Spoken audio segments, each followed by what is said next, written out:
क्या नाम हुआ आपका? भक्ति आनंद मैत्री। भक्ति आनंद मैत्री। देखिए, इन्होंने भी एक चिट लगाई हुई है नफरत के खिलाफ, वही not in my name against. तो नफरत होनी चाहिए या नहीं?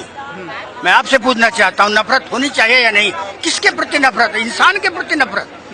कभी दाढ़ी वाला मुसलमान है उसके प्रति नफरत, दलित है उसके प्रति नफरत, ईसाई है उसके प्रति नफरत, औरत है उसके प्रति नफरत।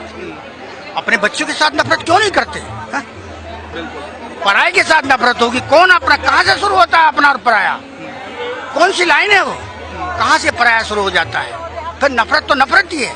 मैं इसलिए आऊँ कि देश में नफरत कौन फैला रहा है? वो लोग पर एक साजिश है। अब जानते अच्छी तरह सब लोग जानते हैं, तो और क्या पूछना बताइए। लगातार इस तरह की घटनाएं बढ़ती जा रही है, सरकार कोई ठोस कदम नहीं उठा पा रही है। सरकार कभी ठोस कदम नहीं उठाएगी। देश जो है गृह युद्ध की तरफ जा रहा है। फिर आप लोग तमाशा देख रहे हैं, सब बिका हुआ है, मीडिया बिका हुआ, नेता बिका हुआ, पार्लियामेंट सारी बिक गई है। सब धांधलेबाजी है, सब खुला धांधलेबाजी हो रही है। अब मैं इससे ज्यादा और क्या कह सकता हूँ? नहीं, मीडिया तो आज यहाँ अच्छी खासी संख्या में दिखाई पड़ रही है। देखिए, मैं पहली बार देख रहा हूँ इतनी बड़ी तादाद में। कितने साल के बाद हुआ है ऐसा?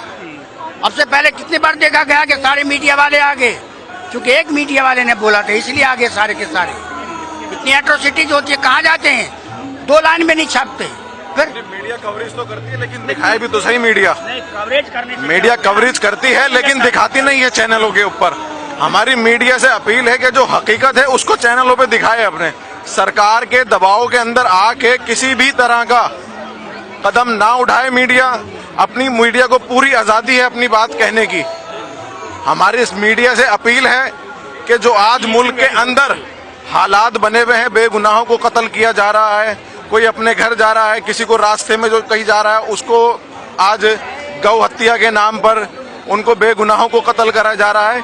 ये मुल्क की आवाम आज एक होने जा रही है और सरकार को ये संकेत है कि देख ले, आज ये आवाज यहाँ हिंदुस्तान की सारी कम्युनिटी के लोग आए हुए हैं, चाहे सिख हो, ईसाई हो, दलित हो, सरदार हो, मुसलमान हो, सभी लोग यहाँ इकट्ठे हैं।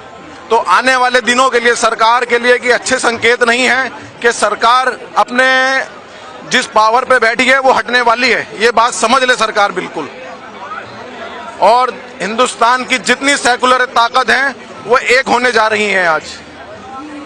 ये आज इस जगह पे आप जहां खड़े हो, आप यहाँ हर तरह का, आपको हर धर्म का लोग मिलेगा और एक ही बात कहेगा कि बेगुनाहों का कत्ल बंद करो।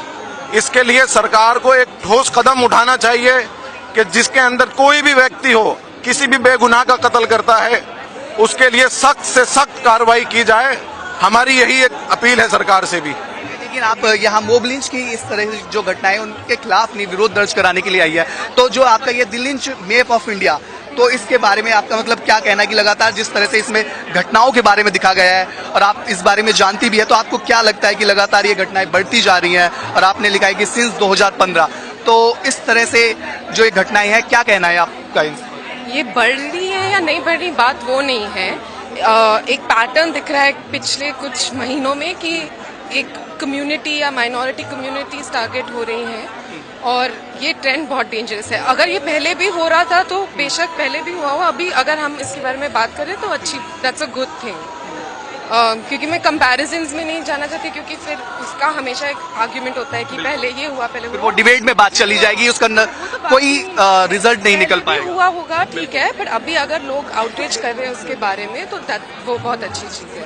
तो क्या लगता है कि सरकार इस तरह की घटनाओं पर रोक लगा पाएगी या फिर पूर्व की तरह ये घटनाएं ऐसे भी आगे घटती रहेंगी? एटलीस्ट सरकार कुछ बोले उसके बारे में, स्ट्रांगली कंडेम करे, फिर कुछ देख सकते हैं। अभी विदाउट सेइंग एनीथिंग वो साइलेंटली ऑलमोस्ट बोल रहे कि ठीक है। अगर वो ज्यादा काउ प्रोटेक्शन लॉज पास करेंगे, वो ऐसे इनडायरेक्ट वे में ये सारे कॉजेस को या ये हेट्रेड को सपोर्ट कर रहे हैं। तो फर्स्ट स्टेप होगा कि वो कुछ बोले क्लियरली। हर टाइम ये इंसिडेंट अगर हो, स्पेशली अगर उनके वैल्यूज के नाम पे हो, काउ प्रोटेक्शन के नाम पे हो, then they have to come out and say very clearly कि हम ये नहीं ठीक है हमारे हिसाब से, और ये बिल्कुल हम बर्दाश्त नहीं कर सकते। और FIR तुम फैमिली पे लॉन्च कर रहे हो जिसके घर में बीफ है, बट तुम किलर्स के अगेंस्ट लॉन्च नहीं कर रहे हो, तो ये सब टैक्टिक्स से वो एक्चुअली सपोर्ट कर रहे हैं। और साथ ही सरकार जो प्रधानमंत्री विशेष तौर पर जिस तरह से चुप्पी साधे हुए है वो बड़ा सवाल है। और यही बात जब हम लोगों से बात कर रहे हैं तो यही सामने आ रही है कि सरकार क्यों अपना स्टैंड नहीं रखी है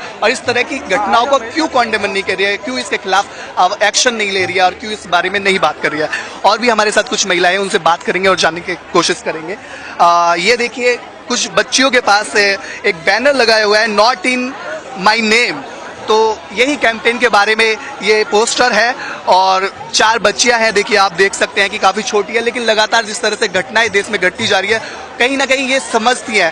तो आप समझ सकते हैं कि छोटे छोटे बच्चे भी इस बात को समझ रहे हैं कि ये वाकई में गलत है और इसके खिलाफ ही वो अपना विरोध दर्ज करने के लिए यहाँ आ जाए हैं।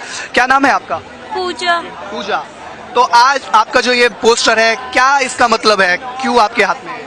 क्योंकि जो अभी जो खतरनाक घटनाएं हुई थी वो नहीं होनी चाहिए। मतलब एक सीट के लिए फिर उनकी जो कास्ट है वो नहीं बोलनी चाहिए थी कि उनके कास्ट पे, और तुमको जो खाने पीने की वो है वो नहीं करना चाहिए, क्योंकि ना वो जो खाना पीना है उसके ऊपर लेके और उसके कास्ट के ऊपर लेके एक इंसान की हत्या करनी वो अच्छी बात नहीं है। और हम इस देश में रहते जिनमें सभी लोग मिलजुल के रहते हैं कि एक कास्ट के ऊपर किसी और की हत्या करनी वो अच्छी बात नहीं है। आपका क्या नाम है? नेहा। कहाँ से आई हैं आप? हम भारत से आए। कहाँ से? दिल्ली से। दिल्ली से। तो आप क्या कहना चाहेंगी, जो लगातार इस तरह की जो घटनाएं बढ़ रही है, इस पे क्या कहेंगी आप? मतलब ऐसा होना तो नहीं चाहिए था, क्योंकि ये लड़ाई स्टार्टिंग हुई सीट के ऊपर से, वो पहुंचते पहुंचते रिलीजन में पहुंच गई, फिर उसके खान पान पे पहुंच गई। ये भारत देश में यहाँ पे हर चीज की आजादी है, वो चाहे जो पहने खाए या जो वो रिलीजन चुने वो उसकी मर्जी है। ऐसा नहीं होना चाहिए कि तू हिंदू है तो तू क्यों ऐसा कर रहे हो, तुम मुसलमान तो क्यों ऐसा कर रहे हो, वो उनकी आजादी है। तो छोटे छोटे बच्चे ही अपने अधिकारों के बारे में भी जानते हैं और इस तरह की घटनाओं के बारे में भी समझ रहे हैं कि क्यों इस तरह की घटनाएं घट रही है, उसके पीछे कारण क्या है, लेकिन बावजूद इसके ये बात सीधी सी सरकार को समझ नहीं आ रही है और वो इस तरह की चीजों को, इस तरह की गतिविधियों पर रोक नहीं लगा पा रही है। ये अपने आप में बड़ा सवाल है और ये सभी